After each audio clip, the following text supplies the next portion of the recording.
Quasi 1 milione di euro per gli interventi di ripristino dei danni ai manufatti di Presa. Il consorzio di bonifica Brenta ha ottenuto un finanziamento di 940.000 euro per queste operazioni, che sono già state avviate.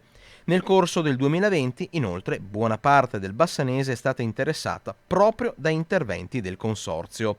In questi giorni l'Assemblea, presieduta da Enzo Sonza, ha approvato il bilancio consuntivo, premiando il lavoro e la gestione delle risorse.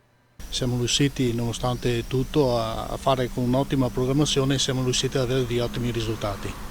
Un bilancio sano che permette di proseguire nella politica di investimenti.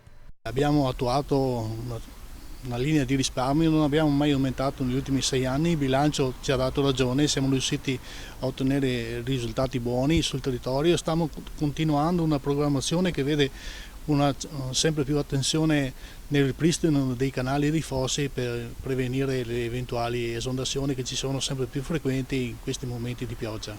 La programmazione è intensa, abbiamo visto arrivare anche cospicui finanziamenti sul territorio, stanno facendo molti lavori anche importanti.